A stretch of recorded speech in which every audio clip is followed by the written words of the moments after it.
Eu vou trazer uma mensagem muito importante, tem sido uma sequência de mensagens muito importantes para nós. Está ligado aí a isso que o Thomas até citou, sobre a unção que prepara a volta de Jesus. Não é o que eu vou pregar hoje, mas está ligado a isso. Para se ligar nisso, a necessidade da restauração de um profético específico, que é o profético do profeta Elias.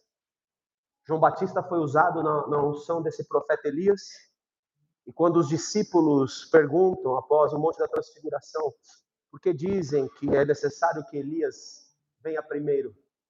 E o Senhor Jesus diz uma frase, ele diz assim: na verdade, Elias já veio e fizeram com ele tudo quanto quiseram.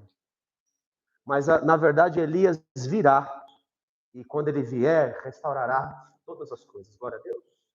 Há uma unção que permeia desde Elias profética, essa unção vem sobre a vida de João Batista, e virá sobre as nossas vidas nos últimos dias, como diz Malaquias, que quando vier o dia do Senhor, então essa unção de Elias seria restaurada, de converter o coração dos pais aos filhos e dos filhos aos pais, para que a terra não seja ferida com maldição. A mensagem de hoje ela tem a ver com a visão profética. A visão profética é o tema da mensagem e a clareza da visão, da missão. Visão profética e clareza da missão. É sobre isso que eu vou pregar nessa noite. Desde o ano passado, fazendo um recap, Deus nos incomodou para arrancar um trono estabelecido dentro da região de Alphaville e entendo de Barueri e das igrejas do lugar. Ontem eu fui lá comer no despojo dessa guerra. A feiticeira morava em cima do lugar e Deus só não me deu o despojo para todos nós aqui, como deu o restaurante que eu mais gosto, o japonês de Alphaville, para ficar ali, o Sushi Novo. E tivemos um filho nosso, o Marucho, que fez toda a reforma ali em tempo recorde. Deus nos abençoa de uma forma tão tremenda, tem detalhes. Se você quer andar no profético com Deus, você precisa entender detalhes. Você precisa entender a visão. E aí Deus começa a fazer isso. Me leva lá para nos dar duas mensagens tremendas que são mensagens que derrubam principados. Então aquilo que eu demorava muito tempo, eu estava falando com o pessoal na quarta-feira, demorava muito tempo para entender, apanhava de um jeito, apanhava de outro, apanhei que só. Muitas vezes nós apanhávamos juntos desses principados e potestades que demoravam para sair do nosso ambiente, demoravam para a gente conquistar o lugar, apanhava, tinha baixas, e os principados levavam a melhor. Agora Deus tem dado uma espada muito afiada. Ela é muito tremenda porque ele levanta e cai. Oh, glória a Deus. Você pode dar um glória a Deus por isso? E aí, quando em janeiro eu ia sair de férias, tinha planejado tudo, meus 30 dias de férias, Deus me pediu para ficar, eu fiquei, porque não sabia. Antes disso, Deus me enviou a Roma, e lá em Roma para fazer um ato profético para derrubar essa feiticeira e as feitiçarias sobre a nação em Roma. Depois você vai entender o porquê de Roma. Volta aqui, eu estou entendendo tudo agora também, estou entendendo claro agora muitas das coisas que foram feitas lá. Deus nos andou lá em visão profética. Aí voltamos, tivemos um contra-ataque com o mesmo demônio, derrubamos ele muito rapidamente, glória ao nome do Senhor Jesus, no nome de Jesus nós derrubamos ele. Após isso, Deus nos deu duas mensagens muito poderosas. Não adianta só conquistar, você tem que estabelecer um trono. Estabelecer um trono, quem conquista é Efraim, quem estabelece o trono é Judá, o trono é estabelecido. Só que esse trono, para permanecer estabelecido, ele depende de coisas. Segurar o trono estabelecido depende de benignidade, depende de humildade, depende de tudo isso. E aí nós trouxemos essa mensagem. Deus derruba um outro principado que se uniu ao principado da feitiçaria, da sedução, chamado Leviatã, que é o espírito do orgulho. Culto passado que eu preguei, que eu ministrei sobre Eliaquim, Sebna e Eliaquim. Sebna é aquele que almeja os altos lugares, Eliaquim é aquele que almeja Deus. E isso foi uma mensagem poderosa que aquele que estava entronizado foi desentronizado. Na sequência, Robertinho pregou a semana passada uma mensagem tremenda sobre a visão do trono, que você desce, quem está preparado para sentar no trono é aquele que está preparado para descer do trono. Isso também é poderosíssimo. E para você, se você ter assento no trono, é necessário que você desça do trono, ou seja, convicto de que pode descer. E hoje é uma sequência dessas mensagens todas. E o que Deus quer falar conosco hoje é sobre A visão profética que traz e dá a clareza da missão. Muito bem. Para abrir comigo, abra comigo em Atos, capítulo de número 27.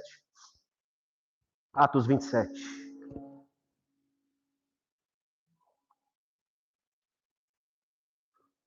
Eu estou no púlpito hoje tremendo. Eu estou tremendo do temor de Deus e da presença de Deus que está aqui. Estou tremendo. O meu corpo, minhas pernas não estão aguentando. Às vezes eu estou lutando contra o Leviatã, e eu sei, isso acontece com luta contra o Leviatã, uma resistência terrível, mas aqui não é resistência. Aqui é o temor do Senhor que me impregnou aqui. Há uma presença que mal consigo me firmar sobre os meus pés. E não é por causa do agachamento, não, que eu voltei a fazer.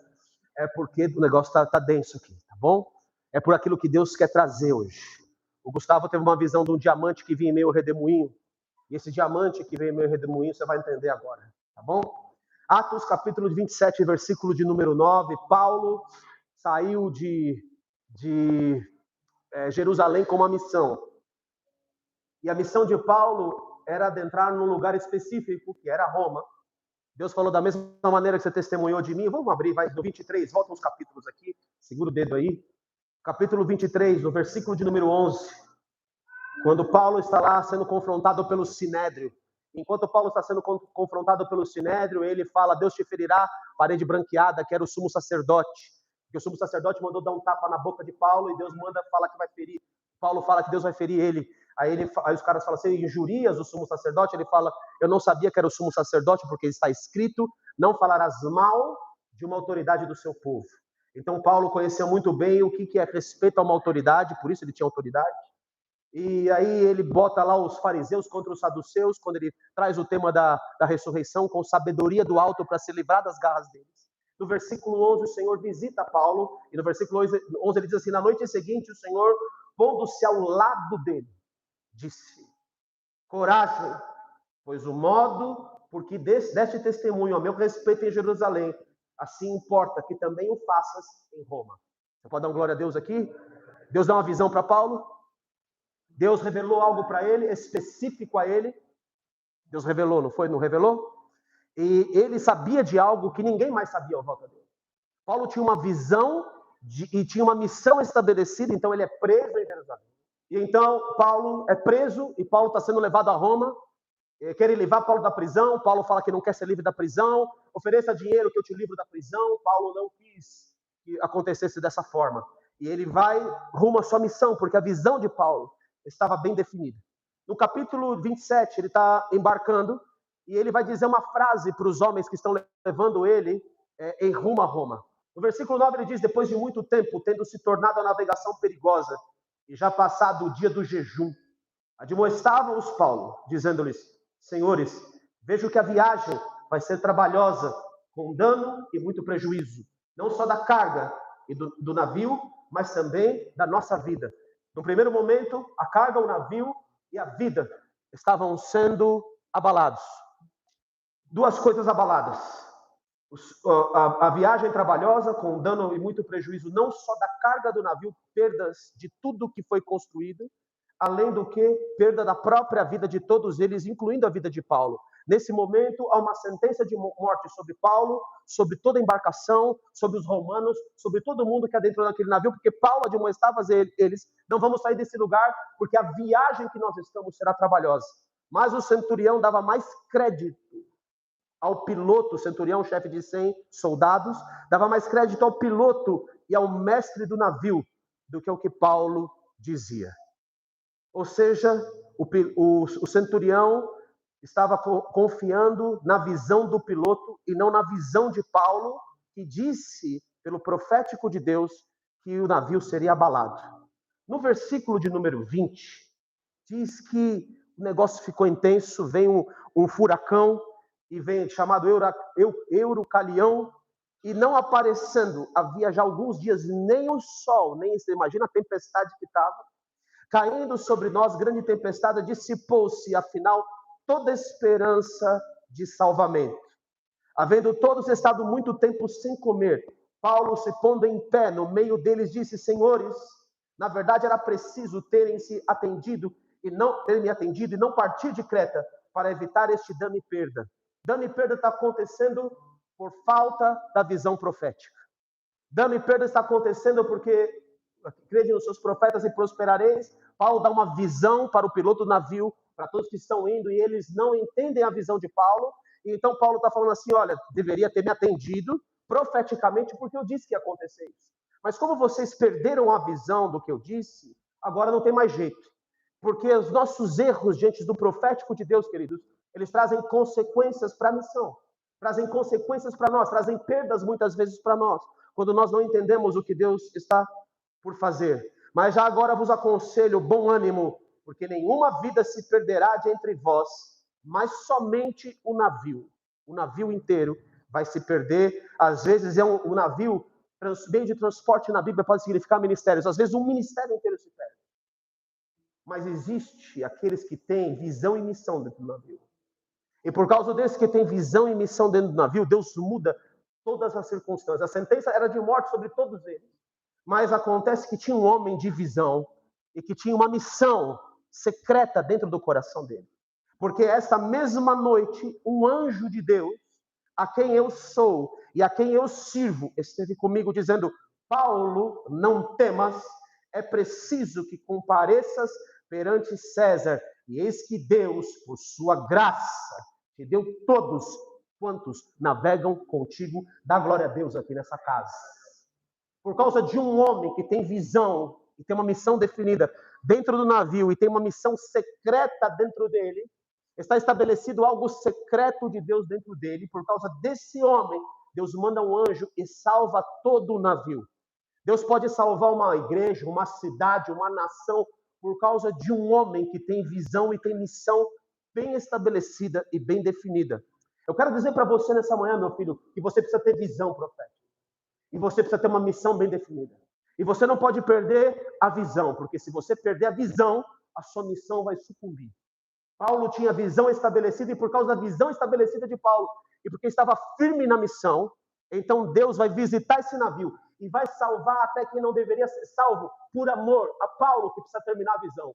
A missão e a visão. Está comigo, queridos? Está me entendendo? A importância de você ter visão e a importância de você ter uma missão. Essas coisas são secretas dentro de Paulo. Deus apareceu a Paulo e falou somente a ele, eu te dou uma missão. Você testemunhou de mim em Jerusalém e eu quero que você faça a mesma coisa em Roma. Você pode dar um glória a Deus aqui. Está entendendo o negócio? Portanto, o Senhor esteja de bom ânimo, pois eu confio em Deus que sucederá do modo por que me foi dito. Porém, é necessário que vamos dar numa ilha. No versículo 30, procurando os marinheiros fugir do navio, e tendo raiado o bote no mar, e pretexto do que estavam para largar âncoras da proa, disse Paulo ao centurião e aos soldados, se estes não permanecerem a bordo, vós não podereis salvar-vos. Então os soldados cortaram os cabos do bote e o deixaram afastar-se. Enquanto amanhecia, Paulo rogava a todos que se alimentassem, dizendo, hoje é o 14º dia em que esperando estáis sem comer, nada tendo provado. Eu vos rogo que comais alguma coisa, porque disso depende a vossa segurança, pois nenhum de vós perderá nem mesmo um fio de cabelo. Paulo recebe uma visão, recebe uma missão, o anjo visita ele, e agora Paulo, que disse ao comandante, não saiamos daqui de Creta, agora Paulo está comandando o navio. Você pode dar um glória a Deus aqui? Agora nem o centurião faz coisa alguma, sem pedir a permissão de Paulo. Aí os soldados estão descendo do barco, e junto com eles, e falam, vamos matar todos os prisioneiros. E ele caiu na graça do Júlio, o comandante, e o comandante, por causa de Paulo, não deixa tocarem na vida de ninguém, e fala, todo mundo se salve agora, uns nadando, outros se pendurando nos pedaços do navio que estão ruindo, como Paulo havia dito que o navio ia se perder, mas nenhum dos 276, se eu não me engano, a bordo, se perderam por causa de um homem com uma visão e uma missão. Um homem que protegia a visão, que protegia a missão através da visão. Por isso Deus abre o olho dentro de Paulo, de dentro do barco, de dentro do ministério, de dentro da sua vida, de dentro das coisas que você está fazendo. Sabe por que muitos se perdem, queridos? Porque perdem a visão do profético de Deus.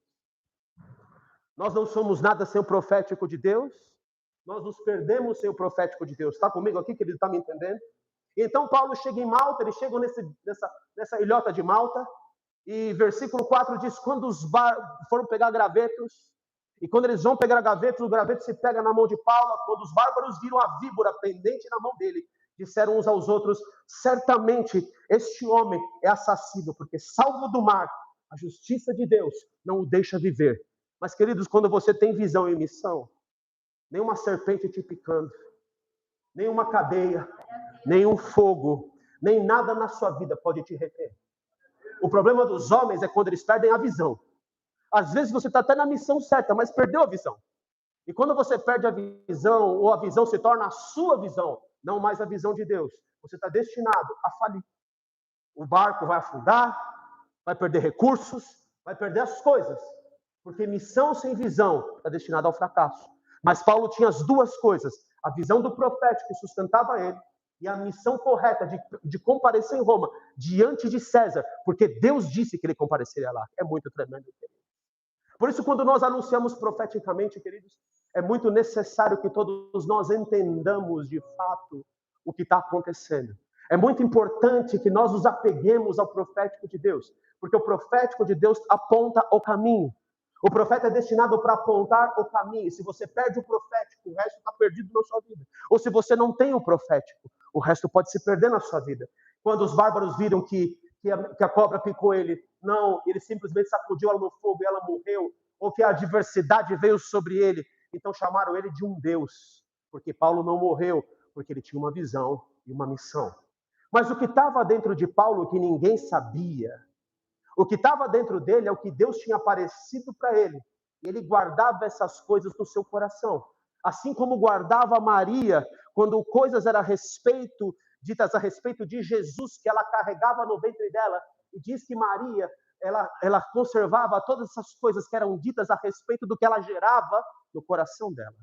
Segredos, queridos, devem ser guardados no nosso coração. O diamante que você viu são segredos. Em Jesus estão ocultos todos os tesouros, tanto da sabedoria quanto do conhecimento. Me espanta quando a gente não quer acessar esses tesouros disponíveis a nós. Vocês têm pastores nesta casa, a começar da vida do apóstolo Issan, que andam na revelação e trazem tesouros dos céus. Nem todo mundo tem esse dom, isso é dom de Deus. Nem todo mundo tem o mistério da palavra, da revelação de Deus, nem todo mundo tem esse dom, mas Deus distribui os dons de acordo com a necessidade e para aqueles que buscam. Deus não faz acepção de ninguém, mas se você vive numa igreja de manto profético, é necessário que você se apegue ao manto. Que você pegue no manto e o manto vai produzir coisas em vocês. Uma mulher que eu conheci que se apegou no manto de um homem que tinha cura e libertação para libertar a vida da filha dela, que tinha perdido o marido, estava com o coração escuro, preto por causa disso. Ela se apegou no manto do homem que veio pregar cura interior. Quando ela se apegou no manto, Deus disse para ela: você vai curar sua filha, mas eu não estou te dando esse manto para curar sua filha, eu estou te dando esse manto para você curar vidas do meu reino. Quando você se apega ao manto, o manto se apega a você. Quando você tem desejo pela unção que está no manto, esse manto vai desejar você, ele vai querer vir sobre você. Posso ouvir um amém? Glória a Deus. Então você deseja, tem três dons principais na casa firme: avivamento, o profético rasgado, e a terceira coisa, e tão importante como todas as outras, nós temos uma visão e temos missão. Igreja de missionários, de enviar pessoas pelo mundo. Amém? Tem a missão e as visões. Tem duas visões nessa casa que norteiam essa casa. E nós vivemos por elas. Ok, meus amados? É isso. Muito bem. O que estava dentro do coração de Paulo que eu quero anunciar a vocês? Em 1 Coríntios, não, 2 Coríntios. No capítulo de número 12, Paulo está defendendo a sua paternidade. A igreja está dando ouvidos a outros proféticos falsos. E quando a igreja está dando ouvidos a esse profético falso, Paulo vai dizer: o que eu conquistei, eu gerei vocês, e segundo o meu evangelho vocês foram gerados. Por vezes Paulo falava: filhinhos, porque de novo sofro as dores de parto até ser Cristo formado em vós. E no capítulo 2 Coríntios capítulo 12, eu quero ler uns versículos aqui. Se é necessário que me glorie, ainda que não convém, Paulo está dizendo isso. Se é necessário que me glorie, ainda que não convém, passarei as visões e revelações do Senhor. Vou passar o que eu tenho vivido no secreto com Deus, ainda que não convenha. Ele diz: conheço um homem em Cristo que há 14 anos foi arrebatado até o terceiro céu, se no corpo ou fora do corpo, não sei, Deus o sabe, de tão real que era a visão e a revelação que ele estava recebendo. E sei que tal homem, se no corpo ou fora do corpo, não sei, Deus o sabe, foi arrebatado ao paraíso e ouviu palavras inefáveis, não dá para pronunciar, as quais não é lícito ao homem referir. De tal coisa eu me gloriarei, não porém de mim mesmo, porque isso não vem de mim, vem da graça de Deus, de querer abrir uma visão, querer abrir uma revelação para mim, porque eu o buscava. Salvo nas minhas fraquezas, pois se eu vier a gloriar-me, não serei nécio, não serei louco, porque direi a verdade, mas abstenho-me para que ninguém se preocupe comigo mais do que em mim vê ou de mim ouve. Isso chama-se humildade de Paulo. Humildade de Paulo é reter os segredos para ele. Humildade de Paulo é pedir para que 3 vezes fosse arrancado o espinho na carne dele, que era o mensageiro de Satanás, para o esbofetear, porque onde Paulo ia, ele apanhava. E é o que ele está falando no capítulo anterior. Eu estou me gloriando nas minhas fraquezas, porque eu fiquei 3 dias na voragem do mar, eu fui perseguido pelos patrícios, eu fui difamado pelos irmãos. Tudo isso eu fiz para a glória de Deus.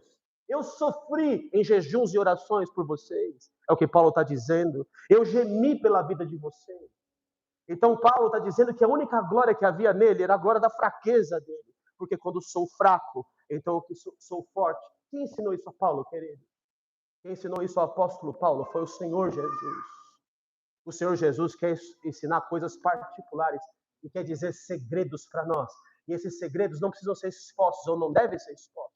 Para que ninguém olhe para você e pense além do que deveria pensar de você. Ou ouvir de você mais do que deveria ouvir de você. Eu guardo segredos com Deus. Há diamantes que eu guardo na presença de Deus. Há coisas estabelecidas entre Deus e mim, que vocês não sabem e não saberão. Porque vocês não podem olhar para mim e ver mais de mim do que de mim vê ou de mim ouve. O que eu estou liberando para vocês são as coisas que eu posso liberar. Os segredos de Deus, eles estão bem guardados dentro do meu coração. Assim andou o maior exemplo de todos, o nosso Senhor Jesus Cristo. Em João, no capítulo de número 16, João 16, o Senhor está chegando no final dos seus dias e ele está entregando coisas aos discípulos. No versículo de número 5, ele diz: o que estava em termos de visão, ele vai abrir parte disso para os seus discípulos agora. Por vezes, Jesus vai dizer uma frase: ó, o que eu estou fazendo agora você vai entender depois. Você não vai conseguir entender o que eu estou fazendo. Ele falava da morte dele, isso estava velado para eles.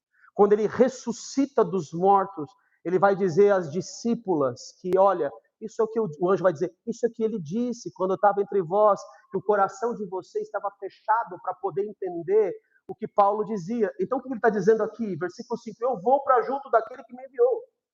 Eu estou terminando a missão, eu estou mantendo a visão, e nenhum de vós me pergunta para onde vais? Pelo contrário, porque vos tenho dito estas coisas, a tristeza, porque vocês não entendem de onde eu vim nem para onde eu vou, encheu o vosso coração. Mas eu vos digo a verdade, convém-vos que eu vá, porque se eu não for, o Consolador, o Espírito Santo, não virá para vós outros. Se porém eu for, eu vou-lhe enviarei. Você pode dar um glória a Deus?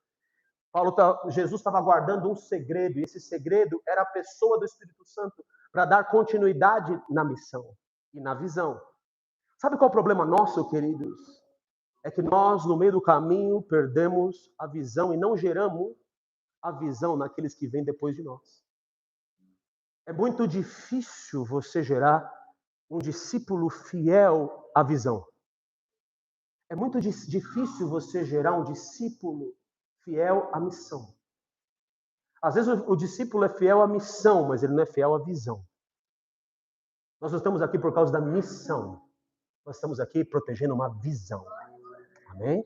Isso é muito importante, porque há uma diferença sutil, muito sutil entre missão e visão. A missão nunca pode ser mais importante que a visão. A missão de Jó se tornou importante demais para ele. E Deus teve que levantar o Leviatã para tratar Jó quando ele chegava na porta da cidade e os anciãos tapavam a boca pela sabedoria que tinha Jó. Que todos esperavam o conselho de Jó para poder viver naquela sociedade da época. Na verdade, queridos, Jó estava sem visão. E Deus precisava dar uma visão para ele de quem é Deus. Ele fala, Jó, onde é que você estava quando eu estendi o céu? Quando eu chamava as estrelas pelo nome?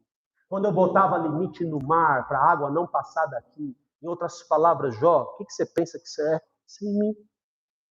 Mas Jó, graças a Deus que ele entende, tanto a visão quanto a missão, ele fala, Senhor, antes eu te conhecia, de ouvir dizer. Agora, Senhor, eu tenho uma visão. Oh, glória. Essa acabou de vir do trono, não está na mensagem. Os meus olhos te veem. Você pode dar um glória a Deus? Está entendendo onde Deus está nos levando? E tremendo que é isso? Eu estou com as minhas pernas, estou de ficar de pé, de verdade. Eu estou arrepiado, estou tomado aqui. Eu preciso que você entre na dimensão. Quem pode barrar você de entrar na dimensão? Você. Você, se você não se alinha ao profético de Deus. Só você pode barrar você mesmo de estar nesse lugar. Eu quero dizer nessa noite que não há barreiras. Quero dizer nessa noite que eu puxo você. Aliás, Deus me disse enquanto eu estava aqui, que Deus está levantando leões de dentro de nós. Só que o leão só pode ser levantado depois de ele ser humilde. Antes cordeiro para depois ser leão. É a unção sacerdotal com a unção real atuando junto. Você pode dar um glória a Deus? Não dá para atuar só na real. Tem gente que quer atuar na real. E quando você quer atuar na real e você perde a sacerdotal, você perde a visão. Muito bem, queridos. Na sequência, no versículo 12, ele diz, tenho muito ainda que vos dizer, mas vós não podeis suportar agora. Quando vier, porém, o Espírito da verdade, que eu estou dando para vocês, aleluia, ele vos guiará a toda a verdade, ele vai te dar uma visão profética que ele me deu, mas dirá tudo o que tiver ouvido e vos anunciará as coisas que hão de vir. Queridos, quem conhece o futuro é Deus. Se você não anda no profético, está destinado ao fracasso. O que mantinha Jesus era uma visão e passava por um lugar. A visão que mantinha Jesus vivo era voltar para o trono. A missão que ele tinha era clara, era uma cruz. Para que ele pudesse nos libertar, passava por uma missão. E ele manteve o foco nessa missão durante toda a sua vida, porque ele não perdeu a visão. A visão de Jesus no Getsemane foi confrontada. Quando ele estava no Getsemane, ele fala, Senhor, a minha vontade é diferente da sua. Eu estou perdendo a visão. Está comigo aqui? Contudo, não seja a minha, mas a tua vontade. E ele se rende no Espírito para cumprir a missão. A missão de Jesus era a cruz. Ele não podia se desviar da missão, para que a visão não se perdesse também. E qual que era a visão dele? O retorno ao trono. Você pode dar um glória a Deus aqui? É esse, ele está falando, o que eu estou fazendo, vocês não estão entendendo, mas vai vir o Espírito Santo. E o Espírito Santo vai ajudar vocês a perceberem o que vocês não percebem hoje. O Espírito Santo vai falar a verdade com vocês. E quando ele disser a verdade, o Espírito Santo está dizendo um profético para vocês. E quando o Espírito Santo abriu os seus olhos para o profético de Deus, então o resto se abrirá. No versículo 21, ele diz, a mulher quando está para dar à luz, ela tem tristeza. E porque a sua hora é chegada, mas depois de nascido o menino, já não se lembra da aflição pelo prazer que tem de ter nascido ao mundo um homem. A questão é a seguinte, o que você está gerando? Com relação a que visão é aquilo que você gera no reino do Espírito?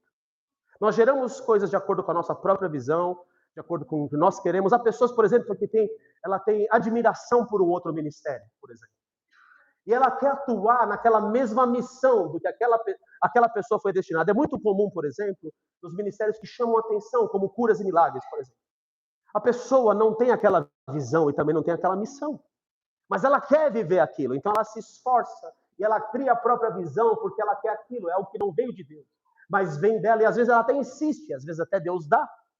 Mas nunca foi a missão que Deus tinha para ela e não era a visão que Deus tinha para ela. Fica comigo, filhão. Não era a missão que Deus tinha para ela. Para uma nota ali, eu já falei, não. Aqui é assim, nós estamos ligados em cada nota, filho. Entendeu? Cada nota. Estou tremendo do púlpito, queridos, para entregar essa mensagem para você. Estou tremendo porque ela tem sacudido a nós. Deus quer que você gere algo que tem a ver com a visão que Ele te deu. Tem uma visão macro, que é a visão que Deus deu para esta casa. Essa visão é dada pelo apóstolo Issan. É uma visão dentro dessa macro, que é a visão que Deus deu para mim, que me encaixo perfeitamente e tenho os segredos dessa visão dada ao meu pai.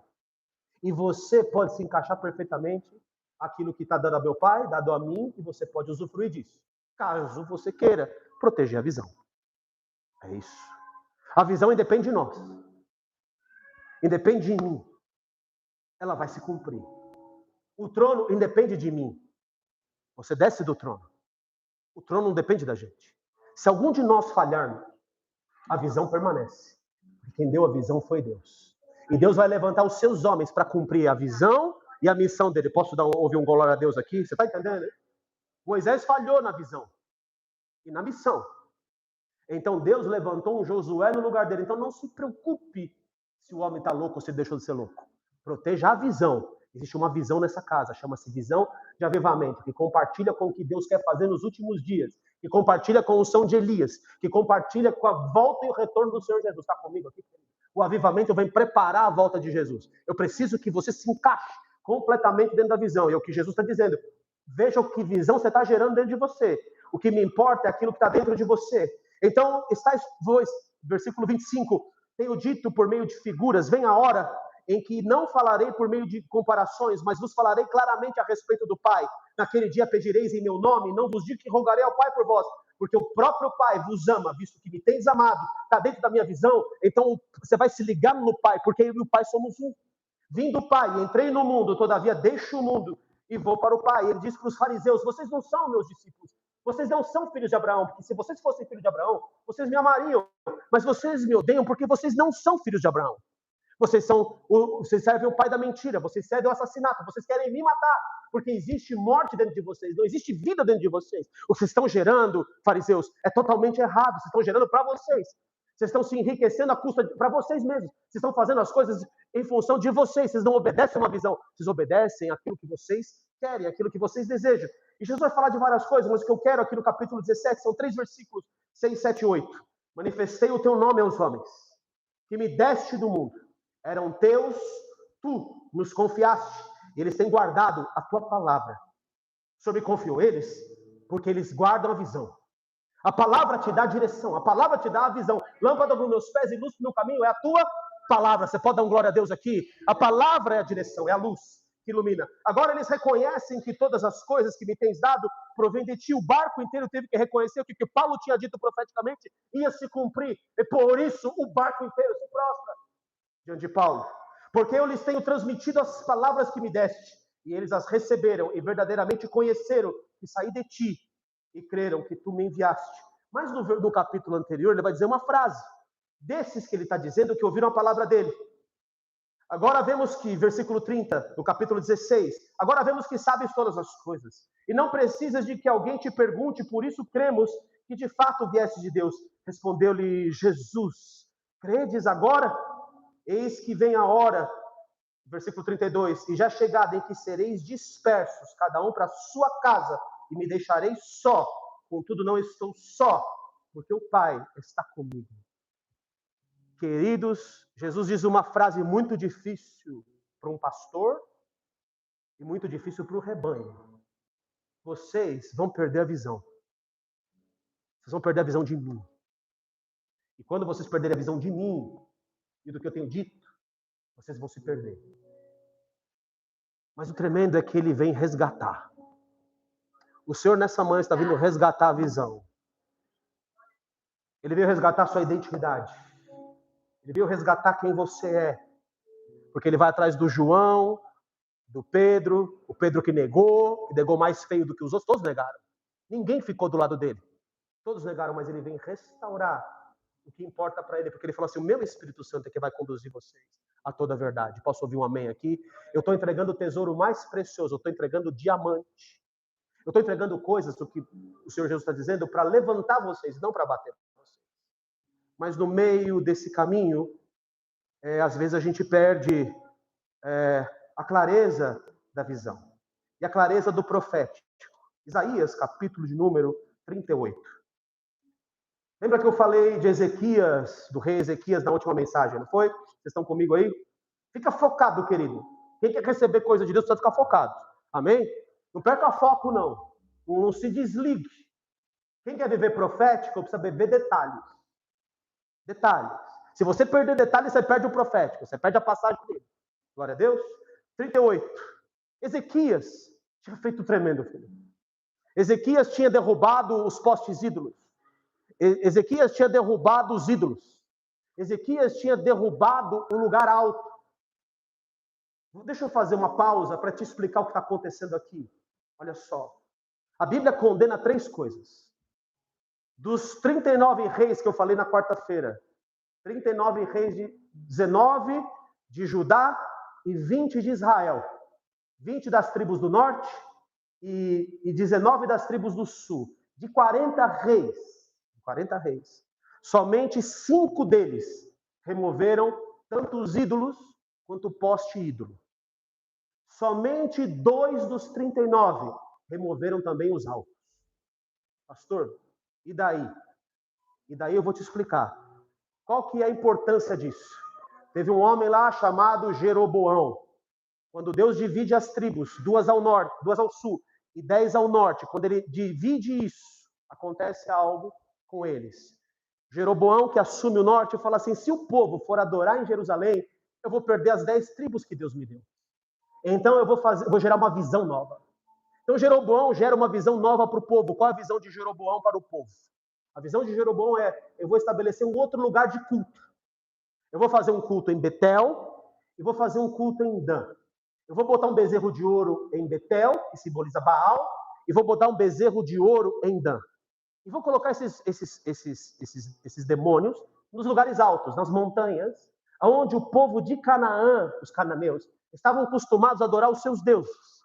Então ele coloca nos altos lugares ídolos e coloca uma outra coisa, o poste-ídolo.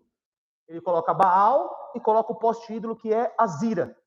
Então o que significa isso? Existem os lugares altos, existe o poste-ídolo, existe Baal. Quem que eles falavam que era Baal? Baal era o homem, o Deus que mandava chuva, fogo e raio. Esse era Baal. Baal era o semeador. Baal era o homem da relação. E Azira era o espírito da fertilidade ou da prostituição. Então os cananeus diziam que Baal, que Deus de Israel, era o Deus que era o Deus do deserto e o Deus que trazia leis. Mas que Baal e Azira eram os deuses que davam fertilidade para a terra produzir. Está comigo? Está me acompanhando aqui? Davam fertilidade para a terra produzir. Ou seja, quando Baal, a chuva, se junta à fertilidade da Azira, essas coisas ligadas juntas nos lugares altos, onde o povo adorava, essas duas coisas vão garantir uma semeadura importante e uma colheita importante para a nação deles, do povo de Canaã. Muito bem. Entenderam até aqui? Tá. Quem mais que tinha? Então, qual era o problema de um rei de Israel cultuar com isso? Em Deuteronômio, deixa eu achar o capítulo, capítulo 12, antes do Isaías 38, tá bom? Você precisa entender o contexto para entender onde isso vai nos levar. Em Deuteronômio, capítulo de número 12.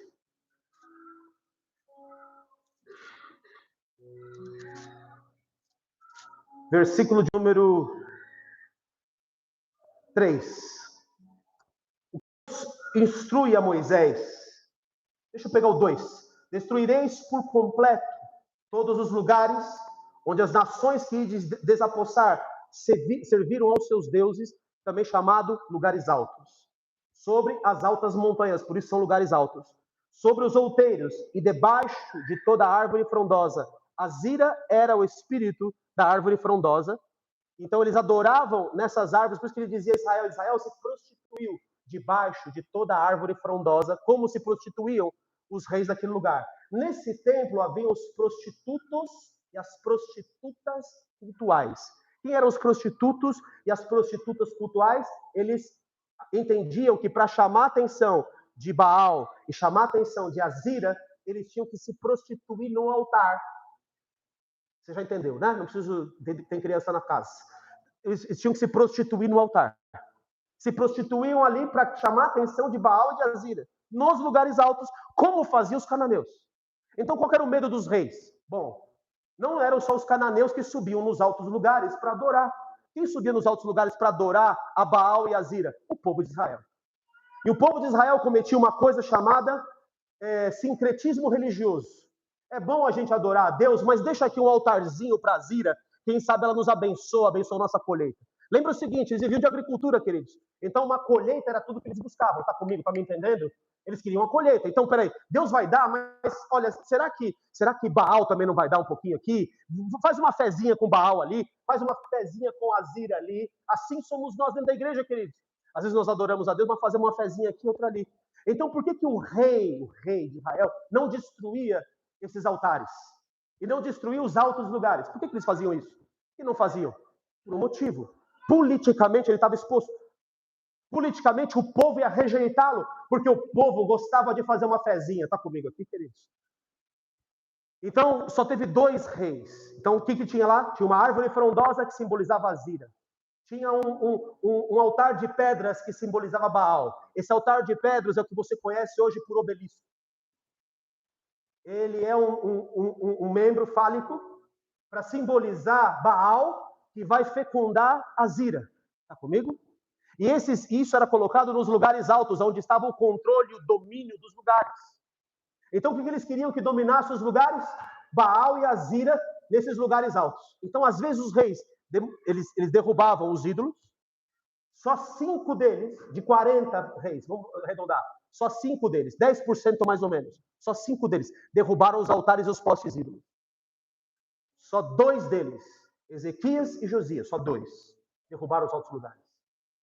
O que Deus mandou aqui desde o começo, destruirei por completo todos os lugares onde as nações que desapossar serviram aos seus deuses, sobre as altas montanhas, sobre os outeiros e debaixo de toda árvore frondosa. Deitareis abaixo os seus altares, despedaçareis os seus postes ídolos, suas colunas, e os seus postes ídolos queimareis, e despedaçareis as imagens esculpidas dos seus deuses, e apagareis o seu nome daquele lugar. Não fareis assim para com o Senhor vosso Deus, mas buscareis o lugar que o Senhor vosso Deus escolher de todas as vossas tribos, para ali pôr o seu nome e a sua habitação, e para lá ireis.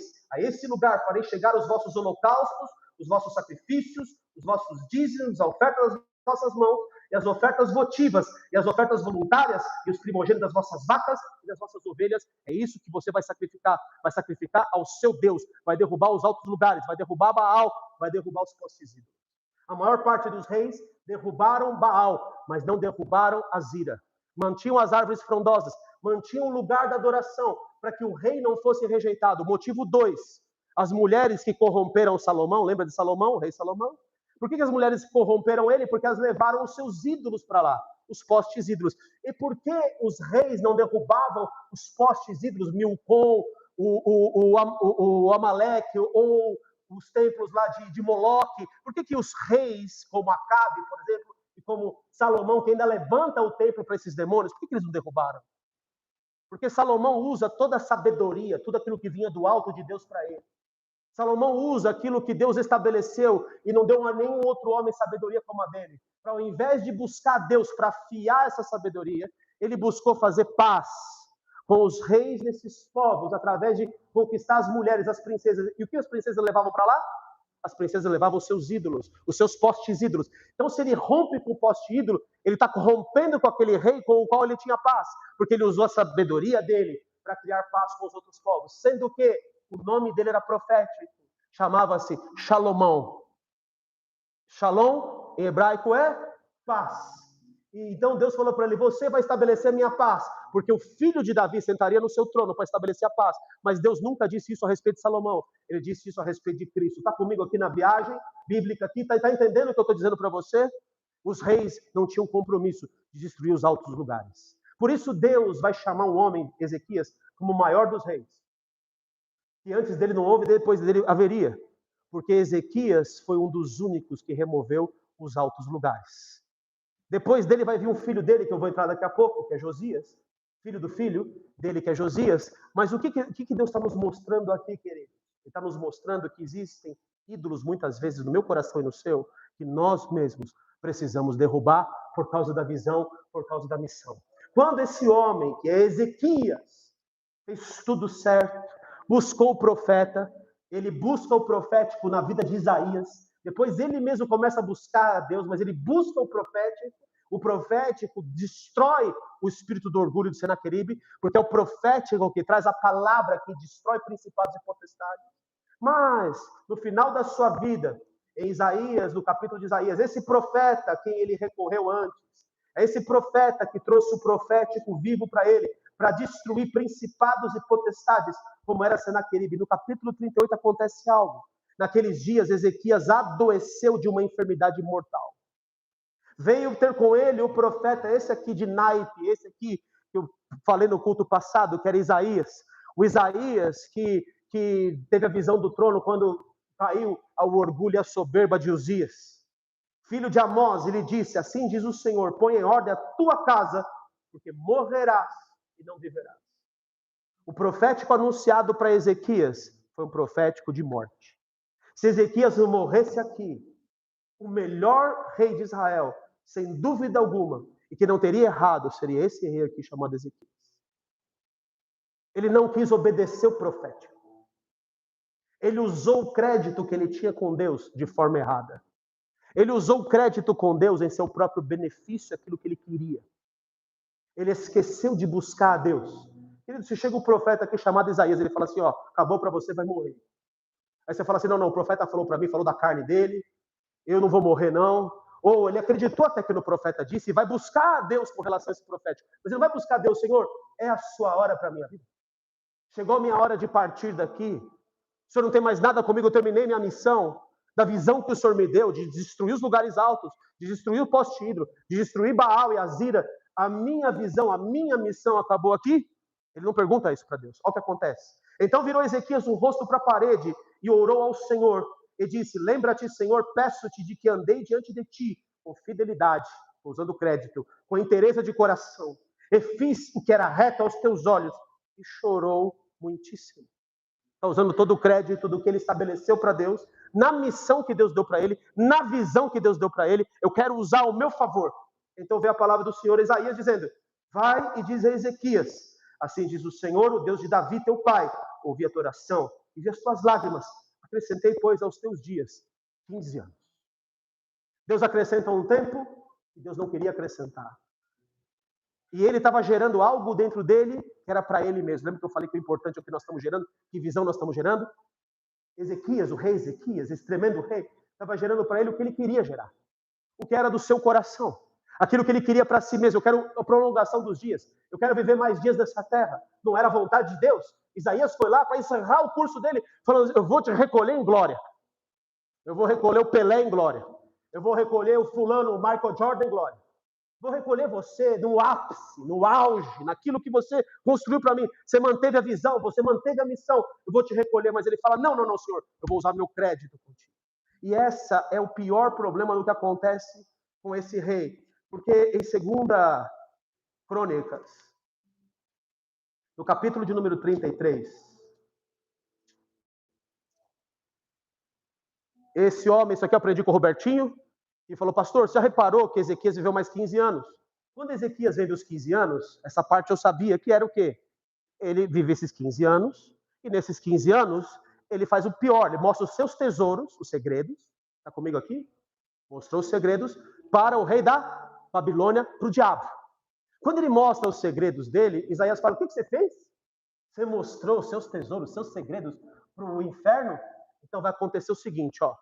Todo esse tesouro que você mostrou vai ser retirado das suas mãos e vai passar para a mão do rei da Babilônia. Está vendo como é sério você manter segredos e tesouros e se apoiar na visão? Quando ele perde a visão, ele vai fazer uma coisa que aí o Robertinho chamou minha atenção. Tinha Manassés 12 anos de idade, quando começou a reinar, e 55 anos reinou em Jerusalém, ele produz o quê? Manassés. Porque ele viveu 15, Manassés tinha 12 anos quando começou a reinar. 12 anos, do terceiro ano ele teve um filho. O filho que ele gerou, o filho que ele queria. E quem que é Manassés? É o orgulho expresso de quem perde a visão na vida do filho. É o que você está gerando. Lembra que eu falei? A visão que você gera no reino do Espírito? Aí o que acontece? Obrigado, Robertinho, por essa revelação. Depois você pode pregar lá de novo, porque ela é sua, tá bom? Pode pregar o resto que eu estou pregando também, tá, filhão? E vamos andando juntos. Aleluia. Fez o que era mal perante o Senhor, esse Manassés. Ó, que desgraça que Ezequias foi produzido. Perante o Senhor, segundo as abominações dos gentios que o Senhor expulsara de suas possessões diante dos filhos de Israel, pois tornou a edificar os altos que Ezequias tinha derrubado. Que desgraça. Olha o que Ezequias foi fazer, não entendendo a visão e a missão. Quando ele perde a visão, a sua missão se corrompe. Pois tornou a edificar os altos, seu pai havia derribado, levantou altares aos Baals e fez postes ídolos para Azira e se prostrou diante de todo o exército dos céus, o serviu. Edificou altares na casa do Senhor, da qual o Senhor tinha dito, em Jerusalém porém o meu nome para sempre. Também edificou altares a todo o exército dos céus, nos 2 átrios da casa do Senhor. Queimou a seus filhos como... Olha o que ele fez. Ele queimou primogênitos no altar, querido. De Inom, adivinhava pelas nuvens, era agoureiro, praticava feitiçaria, tratava com necromantes e feiticeiros, e prosseguiu em fazer o que era mal perante o Senhor, para o provocar a ira. Também pôs a imagem de escultura do ídolo que tinha feito na casa de Deus. Não só levantou os altos lugares, os demônios, como o colocou dentro da casa de Deus, queridos. De que Deus dissera a Davi, a Salomão, seu filho, nesta casa, em Jerusalém, que escolhi de todas as tribos de Israel, porém o meu nome para sempre. Profanou o nome do Senhor. E não removerei mais o pé de Israel da terra que destinei a seus pais, contanto que tenham cuidado de fazer tudo o que eles tenham mandato, toda a lei, os estatutos, os juízos, dados por intermédio de Moisés. Manassés fez errar a Judá e os moradores de Jerusalém, quando esse rei se corrompe, olha como é importante, não é o Paulo que salva o navio? Aqui é um rei que destrói Israel. Aqui é um rei que vai levar Israel cativo para a Babilônia. Aqui é um rei que vai consumar tudo de ruim que tinha vindo. Tem mais 2 depois na frente, mas esse aqui é uma desgraça, esse Manassés. Quando você não anda na visão de Deus, a sua corrupção pode ser a pior delas. Ele está envolvido na missão do inferno e ele faz isso contra Deus. Eu vou deixar aqui, deixa seu dedo nesse capítulo. Eu quero ler uma passagem quando o homem perde a visão. Em Mateus capítulo 11. Olha como perder a visão deturpa a tua missão. A sua missão é antecipada, a sua missão é tirada, a sua missão é reduzida a nada quando você perde o profético de Deus. Quando João Batista, versículo 2 do capítulo 11.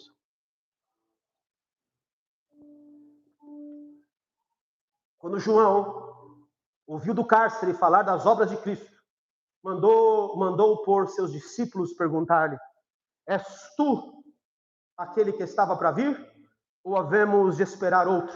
E Jesus respondendo disse-lhes: ide anunciar a João o que estáis ouvindo e vendo. Os cegos veem, os coxos andam, os leprosos são purificados, os surdos ouvem, os mortos são ressuscitados, e aos pobres está sendo pregado o evangelho, e bem-aventurado é aquele que não achar em mim motivo de tropeço. Uma demonstração forte para um homem que viu a pomba descer sobre Jesus, que Deus disse: esse é o Cordeiro de Deus que tira o pecado do mundo, que Deus disse que era o Messias. Quando ele perde a visão do profético de Deus, ele vai consequentemente perder a sua cabeça, antecipar os seus dias, porque a missão de João Batista, escute isso, se tornou mais importante que a visão. A missão de João Batista era revelar o Messias. E porque ele não se duvidou de se Jesus era o Messias, nessa hora que a missão toma o controle da visão, ele perde a visão e, consequentemente, o que Deus queria fazer em termos de missão com ele. Na verdade, ele devia ter abandonado o seu ministério quando ele viu Jesus, mas ele chegou até aqui, foi uma bênção, tenho certeza que ele se arrepende porque ele era o homem do arrependimento, pregava arrependimento. Com essa demonstração de Jesus, eu tenho certeza que João Batista se arrependeu. Voltando lá no capítulo de 2 Crônicas, onde estávamos, no 33, no versículo 10,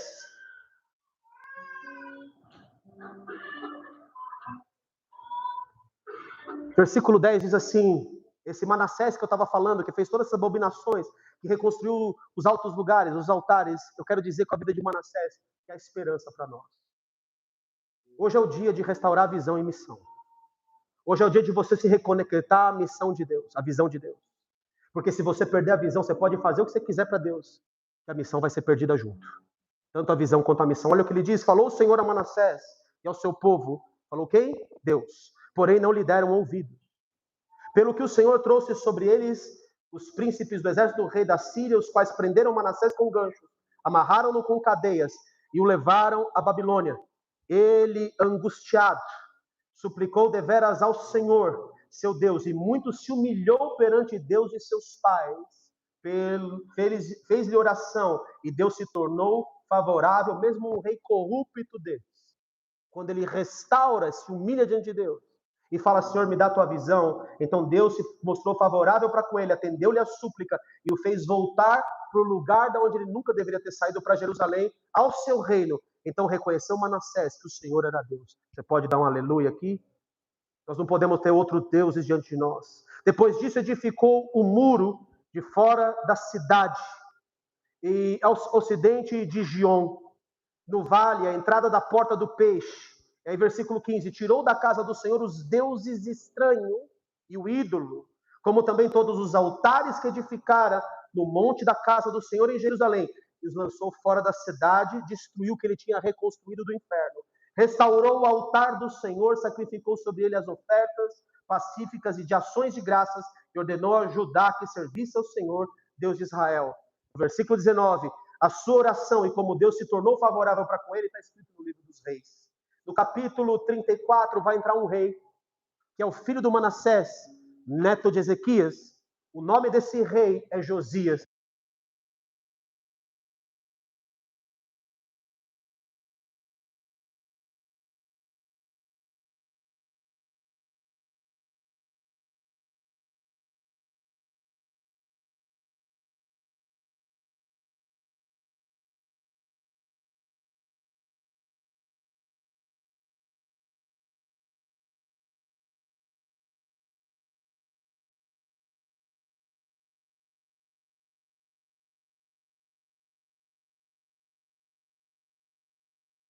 O seu avô tinha feito. Quando você tirava o dinheiro, você vê que o final da história de Manassés vai gerar algo bom? O que vem na sequência de Manassés é Josias. Porque a visão dele com relação a Deus foi restaurada. Está me ouvindo aqui? Não está comigo? Olha que tremendo que é isso. Versículo 14. Quando se tirava o dinheiro que se havia trazido à casa do Senhor, Ilquias, o sacerdote, achou o livro da lei, dada por intermédio de Moisés e os teólogos. Achou exatamente aquele capítulo de Deuteronômio que eu disse para vocês, Deuteronômio capítulo 3 a 6, a 2 a 6, onde está escrito que o povo de Deus deveria remover os altos das nações que estavam ali, exterminar o culto sincrético, religioso, ou as permissividades que eles permitiam, os postes ídolos que eles deixavam, os lugares onde adoravam. Adorar a Deus tem a ver com o lugar também.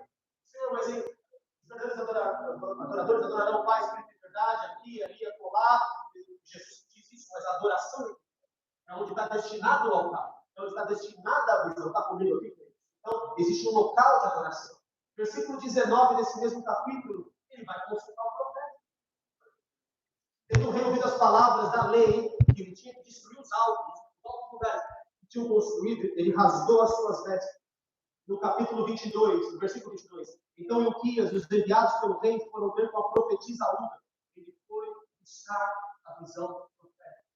E quando eles chegam diante de Uda, ela disse assim, no versículo 23, assim diz o Senhor, Deus de Israel, dizei ao homem que vos enviou a mim, assim diz o Senhor, eis que trarei males sobre este lugar e sobre os seus moradores, a saber, todas as maldições escritas no livro que vocês acabaram de ler, que leram diante do rei de Judá, visto que me deixaram, queimaram incenso a outros deuses, para me provocarem a ira com todas as obras das suas mãos, com todas as suas missões. O meu furor está derramado sobre este lugar e não se apagará. Porém, ao rei de Judá, que nos enviou a consultar o Senhor, assim direis, assim diz o Senhor, Deus de Israel, acerca das palavras que eu disse. Quando o teu coração se enterneceu e te humilhaste perante Deus, quando ouviste as suas ameaças contra este lugar e contra os seus moradores, e te humilhaste perante mim, e rasgaste as suas vestes, e choraste perante mim, também eu te ouvi, diz.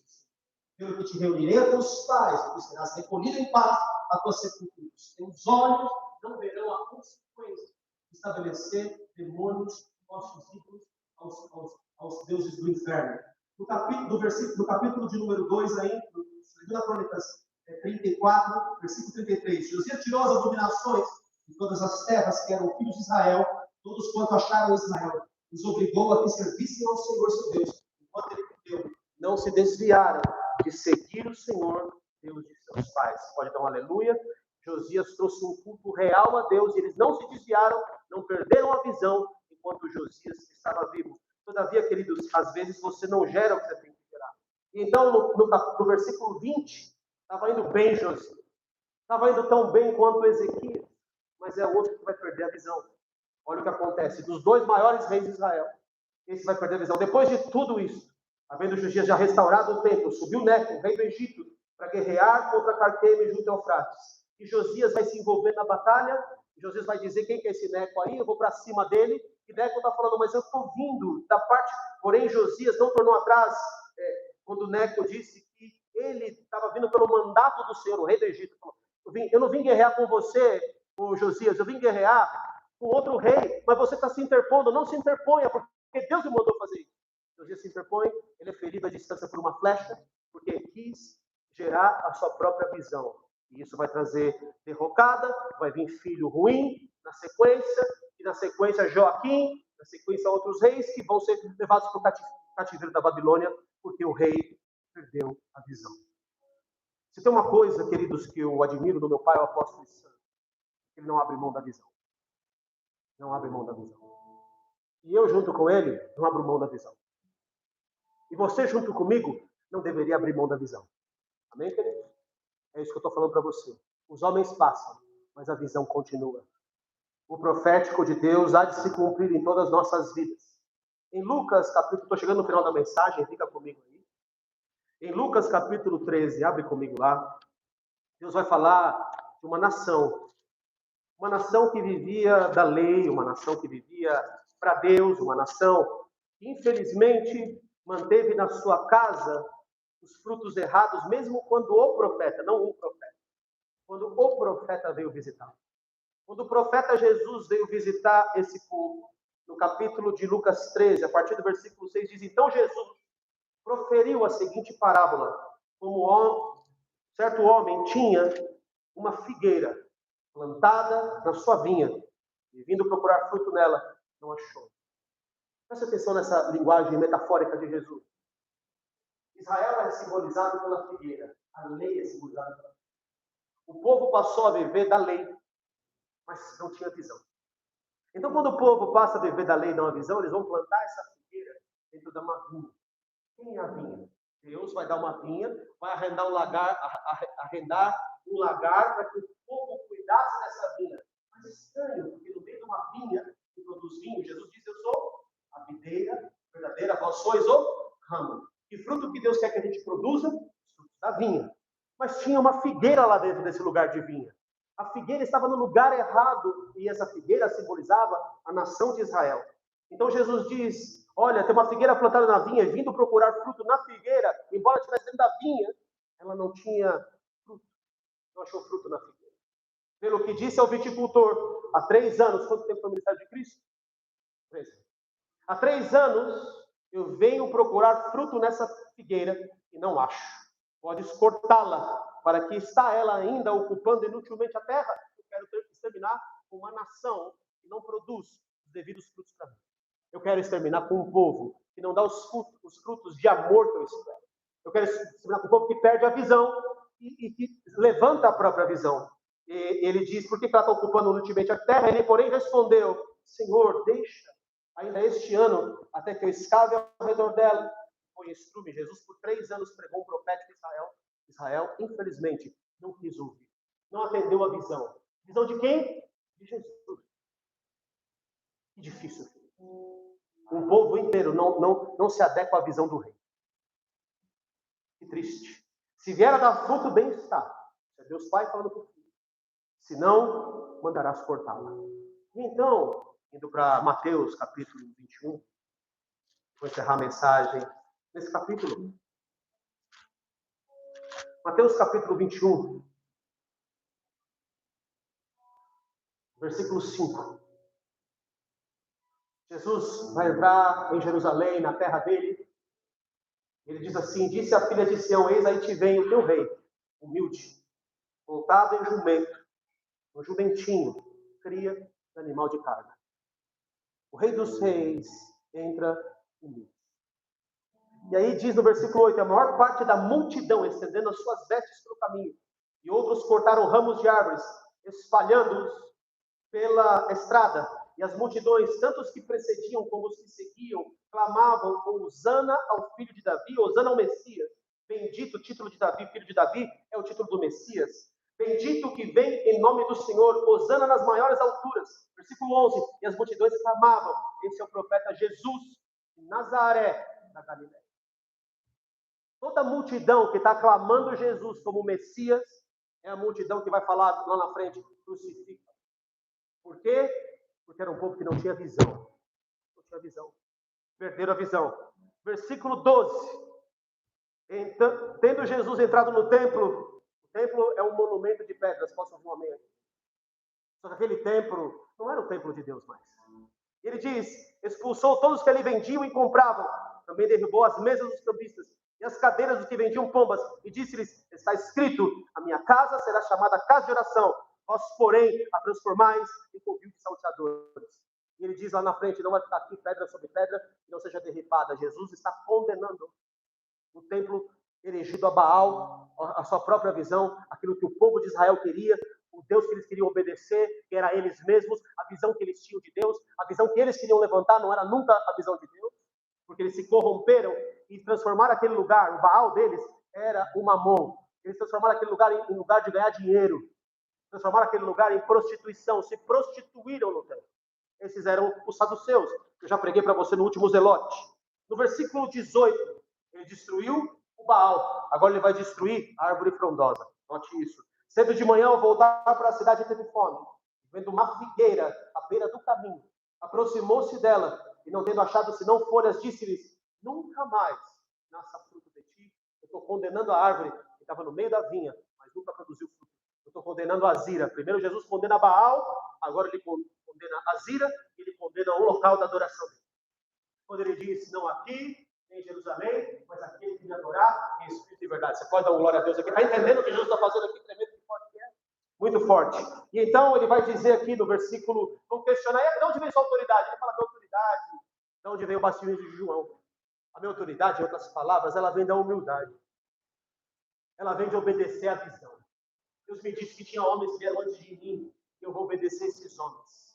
Tem um profeta que veio antes de mim, é o profeta de João Batista. E eu vou ser batizado por ele, eu vou me inclinar diante dele. João Batista fala, mas Senhor, o Senhor vem a mim, o Senhor é o Messias, o Senhor de desatar a sua sandália. Ele fala, calma, assim cumprir toda a justiça de Deus. Eu me dispo da glória, entro nessa água, saio dessa glória como um homem comum, para depender unicamente de Deus. Está entendendo o que é aquele? É tremendo isso, é muito maravilhoso. Aí ainda nesse capítulo, no versículo 28, está tudo ligado aqui. No 28 ele fala, tem dois filhos. Um vem para o pai fala, você vai fazer tal coisa. O filho fala, tá bom, pai, eu vou. Mas não faz, não obedece a visão. O outro, porém, fala, não vou, pai. Mas aí quando ele fala, não vou, o pai fala, não. Ele fala, pai, me arrependi, eu vou lá. Aí ele fala, qual dos dois obedeceu a Deus? O que não tinha visão e retornou para a visão, ou o que tinha visão e não quis obedecer? Queridos, essa manhã, uma manhã de retornar à visão. Sabe a visão que eu tenho dos jovens? Quando eu entrei aqui, havia 11 pedras. Deus falou, restaura o meu altar que está em ruínas. Põe a 12ª pedra, porque eu só posso derramar o fogo quando as 12 pedras estiverem no altar. Quando Matias ocupar o lugar de Judas que me negou. Eu só posso trazer o fogo quando Elias colocar as 12 pedras no altar e falar, vocês são um povo. Os jovens começaram como um povo. Estou restaurando a sua visão. Os jovens viveram o sobrenatural de Deus. Vocês viram garganta voltar para o lugar. Vocês viram a visão do avivamento diante dos seus olhos. Eles também tinham visto Jesus fazer muitos milagres. Eles viram Jesus fazer coisas poderosas. Vocês viram o cego ver, o surdo ouvir. Vocês viram a obra do meu rei, do Messias, se instalando no nosso meio. Vocês viram o avivamento, chuvas pequenas acontecendo aqui. Eu quero dizer para você, por que nós perdemos a visão? Por que nós esquecemos da onde nós começamos? Eu me lembro do Felipe e o Betinho, trazendo em cima daquela cadeira, um homem em cima da cadeira de rodas. Eles trouxeram o homem em cima da cadeira de rodas, e quando eu olhei a fé deles, sabe aqueles que vão pelo telhado e colocam o paralítico diante de Jesus? Eu estava do mesmo jeito, falando, só que Jesus sabia o que ia fazer. Eu falei, agora assim. Olha a fé deles, honra a fé deles, porque a minha não está alcançando isso. O cara é um paralítico. O cara não mexia daqui para lá. E aquele cara, nós vimos Deus tocar ele diante do nosso olho. Nós vimos um cara sair do bar. Ele estava bebendo, tomando todas. Quando ele viu meu primo Eduardo de velho, quando ele viu o pastor Odair, o pastor aquele grandão mago, de Jair. Eles viram o Fernandão e a Ana chegando. Eles viram os quatro chegando. Eles viram sair fogo da boca dos quatro anjos. Esse bêbado. Deus tem que abrir a visão até do que está bêbado. Às vezes quem está dentro perde a visão. Mas às vezes quem está fora tem a visão. Os romanos que estavam lá, se inclinaram diante do Deus de Paulo. Você pode dar aleluia, glória a Deus? Às vezes o gentil é mais fácil de ver do que está dentro da casa. Esse cara está lá no bar e ele fala assim, eu não sei o que é isso, mas eu quero ver se ele vem batendo onde nós estamos fazendo a primeira campanha de curiosidade. No segundo dia dessa campanha. E aí quando ele vem, os meninos viram, eu não vi isso, mas quem viu me conta. Quando ele chegou perto, eu orei por ele, nesse instante, o Senhor Jesus o tocou. Ele veio, ele fez uma matrix, parou no ar e voltou. Eu vi, todos viram. Isso é para a glória de Jesus. Isso é quando você obedece uma visão e você tem uma missão. A missão era dentro de um lugar que estava todo perdido, que o Elvis, o prefeito, nos pediu para entrar. Foi o pior bairro para mim. Vocês podem entrar e trazer transformação nesse lugar? Pois bem, queridos, foi lá que nós entramos. Foi lá que nós vemos coisas maravilhosas de Deus. Eu me recordo da gente indo em Vassouras. Esse ano vai ter uma outra em Vassouras. Depois de ter acontecido um monte de coisa em Vassouras. E Deus nos usou num profeta que nem eu sabia que estava me usando. Quando eu falei esse mesmo texto da Figueira. E aí lá tem um menino que estava lá como menino. Que vai dar continuidade a uma visão. O pastor Felipe. O pastor Felipe nos convidou para irmos lá no final do ano e nós vamos lá. Porque Deus me falou que é meu. E agora que nós vamos lá, queridos, o que nós vimos lá em Vassouras? Nós vimos um avivamento que eu nunca vi. O homem de Deus que tem visão aberta, lá o pastor. O homem de Deus tem a visão aberta, ele viu e falou assim, eu já vi anjos que andam comigo. Os anjos que andam comigo, eles têm altas patentes, são generais. Você falou assim, eu nunca vi o que eu vi nesse lugar. Eu vi, mas muitos anjos que eram incontáveis. Sabe o que nós vimos esse dia? Esse dia, nós vimos, foi o dia que a Jo orou, e a goela da menina, que nasceu com problema de nascença, e que respirava por um aparelho, veio no lugar, ela passou a respirar. Foi nesse lugar que nós vimos uma tetraplégica sentar na cama, não andou, mas ela sentou na cama. Ela não podia fazer esse movimento. Nesse lugar nós vimos todos serem curados. Nesse lugar nós vimos transferência de unção para os filhos dos pastores, do que estava sobre nós. Eles começaram a sentir. Queridos, eu preciso resgatar a sua visão. Preciso resgatar a sua visão, porque alguns estiveram comigo, só sobrou o Rodney. E fomos a Pirajuí. Em Pirajuí, Deus avivou a igreja. De lá saíram pastores, de lá saíram profetas. Lá o menino começou a ver anjos no próprio lugar. Preciso restaurar a sua visão. Eu ando debaixo de uma visão de avivamento. Somos avivalistas. Somos profetas. Somos homens de nações. Temos uma missão, se não perdemos a visão. A nossa visão é do sobrenatural. A nossa visão é de impactar lugares, é de ganhar cidades, é de destronar principados e potestades. Essa é a nossa visão e nossa missão. Nós estamos aqui na terra para isso. Eu tenho visto uma autoridade que eu nunca experimentei. É tudo muito rápido. Tudo muito depende do que dizemos, do que falamos. Não vamos nos perder por aí com uma visão errada. Para concluir, versículo 33 diz, atentai, noutra parábola, havia um homem, dono da casa, que plantou o quê? Uma vinha, lá onde tinha uma figueira que ele teve que condenar, cercou-a de uma sede, esse homem é Deus Pai, construiu nela um lagar, edificou-lhe uma torre, um lugar que Deus estabeleceu, e arrendou-a a uns lavradores. Depois se ausentou do país, ao tempo da colheita, tudo tem a ver com a colheita, enviou os seus servos aos lavradores para receber os frutos, e lhe tocavam. Tocavam a quem? Ao povo ou a Deus? A Deus. E os lavradores, agarrando os servos, espancaram um, mataram outro, e a outra apedrejaram. Enviou ainda outros servos em maior número e trataram-nos da mesma sorte. E por último, estão matando o profético, não estão obedecendo ao profético de Deus, estão fazendo tudo errado, perderam a visão. Por que eles perdem a visão? Porque ele manda o filho, o dono, a videira, que é a videira. Mas os lavradores, vendo o filho, disseram entre si, este é o herdeiro, ora, matemos-lo, nunca poderemos da herança. Eles queriam a herança, por isso eles queriam um templo, por isso eles não aceitavam as coisas de Deus, por isso eles não ouviam o profético. Porque o que eles queriam era dessa terra, era dessa cultura, era dos cananeus, eram os postes ídolos, eram os altares a Baal. O que eles queriam, que movia eles, era a visão própria.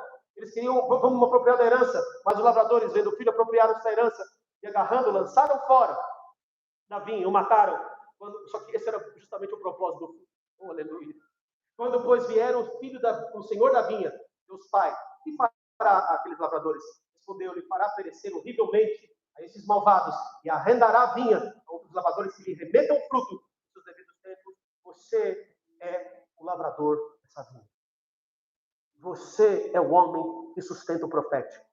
Você é a mulher que sustenta o profético. Você é o filho que sustenta a visão. Todavia, se você não ouve o profético e não se adequa ao profético, você perde a visão, consequentemente a missão.